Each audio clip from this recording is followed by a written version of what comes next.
आपने अब बहुत झेल लिया ट्रॉमा, बहुत ही ज़्यादा आप डाउनफॉल में चले गए हो और बहुत ज़्यादा आप परेशानी लाइफ रोलर कोस्टर वाली सब चीज़ आपने अपनी लाइफ देख ली है। अब आप सच में जनरली चाहते हो कि लाइफ में अब ये सब चीज़ बस अब चेंज हो जाए, अब मुझे कुछ नया चैप्टर स्टार्ट करना है, थोड़ा स्मूथ चाहिए लाइफ को और बस अब मेरी लाइफ चेंज हो जाए। और आप दिन रात सिर्फ यही दुआ करते हो और यही प्रे करते हो कि प्लीज़ भगवान अब मेरी लाइफ चेंज कर दो, अब मुझसे हैंडल नहीं हो रहा है, अब मेरी लाइफ आप चेंज कर दो। तो ट्रस्ट मी गाइस, आपको सबसे पहले अपने अंदर बदलाव करना शुरू करना पड़ेगा। लाइफ में चेंजेस चाहते हो, अपने अंदर बदलाव करना शुरू कर दो। अपने अंदर की चीज़ों को चेंजेस करना शुरू कर दोगे, लाइफ ऑटोमेटिकली चेंज होना शुरू हो जाएगी। और जैसे जैसे आप अपने अंदर बदलाव लाना शुरू करोगे ना, तो जनरली आपकी लाइफ में वो सब चेंजेस हो जाएगा जो जो आप चाहते हो ना, कि ये हो, वो हो, ऐसा हो, वैसा हो, वो सब मिलेगा, सब कुछ होना शुरू हो जाएगा जैसे जैसे आप अपने अंदर बदलाव लाना।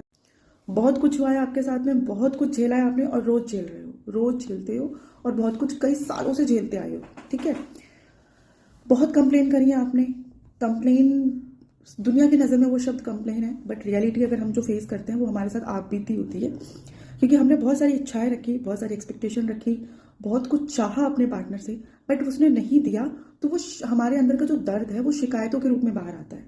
ठीक है, दुनिया इसको कंप्लेंट्स बोलेगी, बट मैं इसको हमारे अंदर का दर्द बोलूंगी कि हमने तो ये चाहा था पर ऐसा नहीं हुआ, हम ये एक्सपेक्ट कर रहे थे बट ये नहीं हुआ, हमारे साथ ही क्यों ऐसा हुआ, हम ये भी कंप्लेन करना शुरू करते थे। तो हम ये सारी बातें जब भी हम जितने लोगों से भी शेयर करते हैं अपने आसपास के नियर्स एंड डियर से, तो उससे क्या हो जाता है? ज़्यादा से ज़्यादा आप बताओ। कुछ नहीं होता, बस हमारा मन हल्का हो जाता है। ठीक है, सॉल्यूशन तो नहीं मिलता ना कुछ भी। ना ही वो लोग आपके घर आते या फिर आपकी लाइफ में इन्वॉल्व होते कि हाँ हम तुझे इंसाफ दिलाएंगे, हम तेरे लिए न्याय करेंगे, हम तेरे पति को समझाएंगे, हम लड़ेंगे तेरे लिए, और हमसे तूने कह दिया अब बस तू शांत रह, अब हम सब कुछ संभाल लेंगे, सब देख लेंगे। होता है क्या ऐसा? मुझे तो नहीं लगता कुछ ऐसा होता है, मेरे साथ तो नहीं हुआ ऐसा। और आई बहुत उम्मीद करती हूँ कि आप लोग में से भी कुछ ऐसे बहुत सारे लोग हैं जिनके साथ ऐसा नहीं हुआ, कि लोगों ने आके सपोर्ट करा होगा आपको आपकी इस डिजास्टर लाइफ से बाहर आने के लिए। तो इसका क्या सॉल्यूशन है? लोग नहीं आएंगे क्योंकि वो खुद इतने अपने मसले में इतने पड़े हुए हैं। क्या आपको लगता है कि आपका मसला संभालने आएंगे? अपनी रोज की दिनचर्या में रोज की उनकी बच्चे, बीवी, सास, बहू, दोस्त, ये वो पता नहीं क्या क्या उनकी लाइफ में, जिससे वो खुद ही इतने उलझे हुए हैं, वो आपकी उलझने क्या दूर करेंगे? और जनरली बता रही हूँ, आपकी जो उलझन है ना, जितनी जो नार्सिसिस्ट पार्टनर की विक्टिम है, उनकी उलझने वही लोग समझ सकते हैं जो उसके विक्टिम रह चुके हैं और जो उसके विक्टिम हैं, और कोई नहीं समझ सकता, क्योंकि ये जो थिंकिंग है ना, ये किसी के अंडरस्टैंड नहीं होती है। तो बहुत क्लियर कट बात है, अपनी लाइफ को चेंज करने के लिए सॉल्यूशन आप ही के पास है, बदलाव आप ही को करना होगा, तभी आपकी लाइफ में चेंजेस आना शुरू होंगे। अब बदलाव क्या करना है जिससे लाइफ में चेंजेस आना शुरू हो जाएंगे? क्योंकि बहुत झेल लेना है, बहुत ही कुछ झेल लिया, अब चेंज करना है, सब कुछ हो गया, बस जितना देखना था हो गया, अब आगे नहीं होना चाहिए, ये हमारा कॉन्सेप्ट होना चाहिए। अब आगे नहीं होना चाहिए, अब हमें इस बॉर्डर लाइन पे पता चल गया कि हमारा जो पार्टनर है नार्सिसिस्ट है, हमने पास्ट में बहुत कुछ झेला है और अब आगे हमें नहीं चाहिए। ठीक है, तो वो कैसे पॉसिबल होगा कि उस पैटर्न में हम घुसे? बहुत इंपॉर्टेंट है, एक्सेप्ट कर लो। बहुत प्यार से समझा रही हूँ, जितनी जल्दी इस चीज़ को एक्सेप्ट करोगे, आपका 50% ट्रॉमा वहीं पे नॉर्मल हो जाएगा। एक्सेप्ट कर लो कि हाँ आपका पार्टनर नार्सिसिस्ट है। एटलीस्ट आप खुश नसीब हो कि आपको पता चल गया कि आपका पार्टनर नार्सिसिस्ट है। आधे लोगों को तो पता ही नहीं कि उनका पार्टनर नार्सिसिस्ट है, उनके साथ क्या कुछ हो रहा है, वो सिर्फ कंप्लेन्स और परेशान है, दुखी है, हर्ट है, दैट्स इट है। बट उनको आज तक पता ही नहीं कि उनके साथ हो क्या रहा है, क्यों हो रहा है, उनका हस्बैंड ऐसा क्यों कर रहा है, उनका पार्टनर ऐसा क्यों कर रहा है उनके साथ में। तो वही मैं समझाना चाह रही हूँ कि आपको पता चल चुका है, बहुत हैप्पी हो, भगवान ने आप पे एक किरण कर दी कि तुम अवेयर हो जाओ, तुम्हारा पार्टनर नार्सिसिस्ट है, अवेयर हो जाओ, इसको एक्सेप्ट कर लो। एक्सेप्ट जैसे ही कर लोगे ना, आप आगे मूव ऑन करना शुरू हो जाओगे। मूव ऑन क्या करना शुरू हो जाओगे? आप अपने लिए काम करना शुरू कर दोगे, अपनी चीज़ों को सही करना शुरू कर दोगे, अपने डाउनफॉल को सही करना शुरू कर दोगे। जो आपने पूरे दिन का अपने नेगेटिव एनर्जी से अपनी पूरी फुल बॉडी कर लिया, अपना दिमाग कर लिया, उस नेगेटिव एनर्जी को हटाना शुरू कर दोगे। भगवान में विश्वास और ध्यान करना शुरू कर दोगे।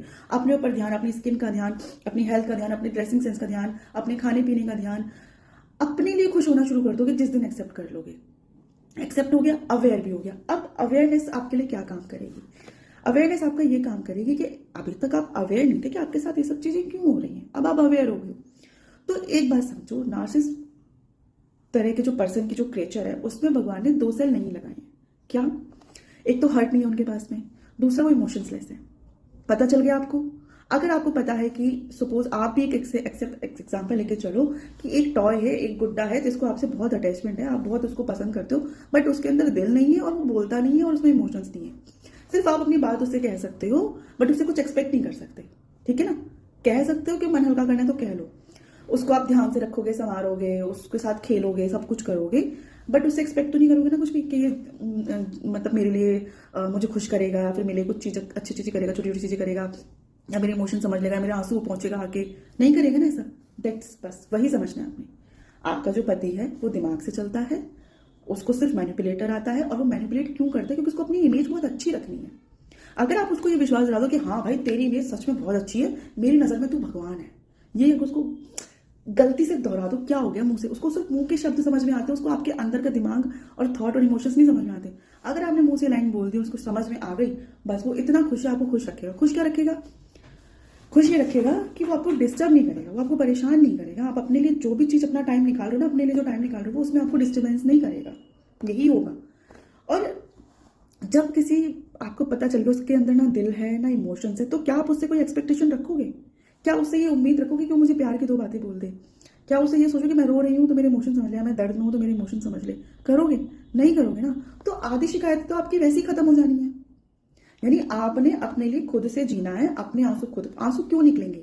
आंसू जहां पे इच्छाएं होती है वहां आंसू निकलते हैं। आपकी इच्छाएं नहीं हो, कुछ आप समझ लो भैया उसके अंदर कुछ भी नहीं है, ये मेरे साथ सिर्फ एक ऐसी चल गया है। अब उसे शादी भी हो गई है, बच्चे भी हो गए हैं, गृहस्थी भी चल गई है, गृहस्थी चलानी भी उसी से। आप थोड़ा चलाओगे गृहस्थी, आप उसको डील करोगे बट गृहस्थी थोड़ा चलाओगे। घर की चीजें मैनेज करोगे बट फाइनेंशियली थोड़ा चीजें मैनेज करोगे।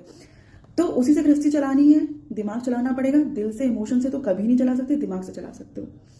दूसरा पॉइंट, ये फेक इमेज सीकर होते हैं, इनको अपनी इमेज बहुत अच्छी बना के रखनी होती है। ठीक है? कोई भी अगर इनसे कोई काम करवाना है ना आपसे, तो पहली बात तो बोलना पड़ेगा। आप एक्सपेक्ट मत करो कि उसको खुद समझ में आएगी, वो बोलना पड़ेगा। अब बहुत अच्छा कुछ अच्छा काम करवाना है, लाइक आपको अपने लिए बहुत अच्छी चीज करानी, तो आप क्या करोगे?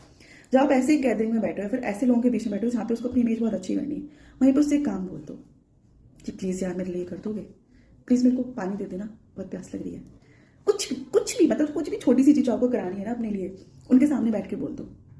या फिर मतलब कुछ भी ऐसा बोल सकते हो। अब मान लो आपको कोई कोर्स करना है, फॉर सपोज आपको कुछ सीखना है, और आप अपने चार दीवारी में बोल रहे हो, तो वो आपको डिनाई करता रहेगा। बट हाँ, धीरे धीरे उसके कान में जरूर डाल दो कि यार मेरा मन है कुछ कोर्स कर लेती हूँ, हमारे ही काम आएगा, फ्यूचर के काम आएगा, ताकि मैं इंडिपेंडेंट हो जाऊंगी। मतलब उसको ये नहीं बोला मैं इंडिपेंडेंट होंगी, हमारे घर में काम आएगा, मैं आपको सपोर्ट कर पाऊंगी। मैं चाहती हूँ कि आप अकेले पूरा घर हैंडल करते हो, सर्वाइव करते हो, तो मैं आपको फाइनेंशियली सपोर्ट करना चाहती हूँ। मैं घर भी संभाल लूंगी, मैं सब कुछ करूंगा, मुझे घर चीजें आ गई हैंडल करना, मैं वो भी संभाल लूंगी। तो ऐसे धीरे धीरे उसको धीरे धीरे पुश करना। वो पर हाँ नहीं बोलेगा आपको, वो सिर्फ सुनेगा सुनेगा सुनेगा सुनेगा। अब उसको कराना है, मान लो आप बहुत सारे लोगों के बीच में बैठे हो और आप एकदम से बातें करो, और बातें करते करते आपने ये बोल देना कि हाँ अब मतलब ये जो है मेरे हस्बैंड, ये भी मुझे एक कोर्स करा रहे हैं। तो उससे क्या चीज होगी? दो काम हो जाएंगे। एक तो उसकी इमेज अच्छी हो जाएगी, सब लोग उसको वाहवाही करेंगे, अरे वाह तुम तो बहुत अच्छा काम करा रहे हो, अरे वाह ये तो बहुत अच्छी बात है। उसकी वाहवाही होगी, वो अपनी इमेज को अच्छी बना के खुश है। दूसरा आपका काम निकल जाएगा, क्योंकि अब उसको वो चीज करानी पड़ेगी, क्योंकि उसके वो दुनिया की नजर में आ गया वो काम, कि उसको आपके लिए वो काम कराना है। तो इन शॉर्ट कहने का तरीका है, दिमाग से चलना है अपने काम कराने के लिए। इमोशंस मत लगाओ अब उससे, दिल मत लगाओ उससे, दिमाग से चलो, उसकी वाहवाही कर दो और अपने काम निकलवा लो। देखो, जब तक नहीं पता था तब तक नहीं पता था, अब पता चल चुका है ना, तो अब अपना इस्तेमाल नहीं होने देना है, अब उसका इस्तेमाल करना है। अब आपने इस्तेमाल कैसे करोगे? यही तरीके हैं, छोटे छोटे तरीके। बहुत इंपॉर्टेंट तरीका मैंने बताया है कि अपने ऊपर काम करना शुरू कर दो, इंडिपेंडेंट हो जाओ, चाहे छोटा करो चाहे बड़ा करो, कुछ भी करो, पर इंडिपेंडेंट हो जाओ। इंडिपेंडेंट होते ही आपके दो सॉल्यूशन के रास्ते ओपन हो जाएंगे, दो गेट ओपन हो जाएंगे। एक ये गेट ओपन होगा कि आप फाइनेंशियली पूरे जीरो नहीं होंगे, आप अपने खुद के लिए कुछ ना कुछ कर सकते हो, आपके हाथ में पैसे होंगे, आप अपने लिए अपनी सेल्फ केयरिंग सेल्फ चीजों पे काम कर सकते हो। पैसों के लिए भीख नहीं मांगोगे, किसी से नहीं गिड़गिड़ाओगे, ना दुखी होगे ना हर्ट होगे। ठीक है? दूसरा, अगर छोटी मोटी इनकम कम करते हो तो अपना खुद का मैनेज कर सकते हो। जब ज्यादा इनकम करते हो, आपके अगर बड़ी थोड़ी ज्यादा इनकम होगी, तो है ना, फुल्ली इंडिपेंडेंट हो अपना पूरा घर संभालने के लिए। आपको उस पर्सन की भी जरूरत नहीं है फिर अपना घर संभालने के लिए, अपने बच्चे संभालने के लिए, खुद को संभालने के लिए किसी की जरूरत नहीं है। और आता भी नहीं है कोई संभालने, कोई नहीं आता, किसी का घर चलाने कोई नहीं आता, आपने ही अपना घर चलाना है। जितना अच्छे से समझ सकते हो वही बेटर तरीका है। तो अपने पे काम करो, तभी जिंदगी पलट जाएगी। उस पर मत ध्यान लगाओ कि उसने मेरे साथ ये कर दिया, उसने मेरे साथ वो कर दिया। एक्सेप्ट कर लो, कर दिया जी कर दिया, अब आगे नहीं करने देना है। लेकिन उसको अवेयर भी रहना है, एक्सेप्ट करना है और अवेयर करना है। और ये मान लो कि उसमें दिमाग, उसमें दिल नहीं है और इमोशंस नहीं है। ये दो चीज मान लोगे तो आपको उससे आधी शिकायतें वैसे ही खत्म हो जाएंगी। ठीक है, आधी शिकायतें खत्म, फिर अपने पे काम करना शुरू कर दोगे। उसकी वाहवाही कर दो और अपने पे काम करना शुरू करते रहो। उसकी वाहवाही कर दो अपने, और शिकायतें जितनी भी थी ना, समझ लो यार ये इंसान के साथ ये होना ही था। जिसके अंदर दिल नहीं है, जिसके अंदर इमोशंस नहीं है, उससे क्या उम्मीद रखोगे? कोई उम्मीद हो सकती है? किसी गुड्डे से कोई उम्मीद हो सकती है? नहीं हो सकती ना। तो बस अभी तक ये था कि उसने आपको कैद कर रखा था, अब आप कैद में तो नहीं हो। अपनी जंजीरें आपने तोड़नी है और ऐसे तोड़नी है। उसको पहले यकीन दिलाना कि तू भगवान है, मेरी नजर में तेरे से अच्छा इंसान कोई है नहीं। वो अपने आप में फूला नहीं समाएगा, वो खुश है, क्योंकि उसको इमेज अच्छी बनानी होती है। विक्टिम के सामने भी उसको अपनी अच्छी इमेज बनानी। और वो एक और बहुत अच्छी बात है, वो आपको कभी छोड़ेगा नहीं। ना वो आपको अपने से दूर करने देगा, ना आपको कभी छोड़ेगा। और आपको वो हमेशा अपने पास रखता है, क्योंकि वो चाहते हैं कि आप उनके प्यार की भूख हमेशा बनाए रखो। इसलिए वो आपको थोड़ा थोड़ा टॉर्चर करते हैं, परेशान करते हैं और आपको कंफ्यूज करके रखते हैं कि मैं तुझे प्यार करता हूँ, नहीं नहीं मैं तुझे मारता हूँ, नहीं मैं तुझे प्यार करता हूँ, नहीं मैं तुझे प्यार मारता हूँ। तो ये चीजें होती रही, कंफ्यूज करके रखेंगे। तो दिमाग की नसें खोलो। जब तक नहीं पता था तब तक हो गए इस्तेमाल, अब पता चल गया, अब इस्तेमाल मत होने दो। अपने पे काम करना शुरू कर दो और अपने आप को खुश रखो। बस अपने पे काम करो, अपने में बदलाव लाओ, एक्सेप्ट कर लो, अवेयर हो जाओ और इन्हीं दो प्रोसेस से आगे चलते रहो। धीरे धीरे भगवान का हाथ पकड़ो, सुबह अर्ली मॉर्निंग जल्दी उठो, विश करो, प्रार्थना करो, अपने लिए काम करो। मैं बार बार वही समझा रही हूँ, भगवान ही है जो आपके रास्ते खोलेंगे। कुछ भी करो, दिमाग अपनी तरक्की की तरफ दौड़ाओ, ना कि इस चीज में दौड़ाओ कि मेरे साथ ये सब हो गया, मैंने ऐसा हो गया, वैसा हो गया। शिकायतें भी आपको तभी तक रहेंगी जब तक आप पीछे का सोचते रहोगे। आगे का सोचो, अपने पे काम करो, अपनी ग्रोथ के लिए काम करो। ठीक है।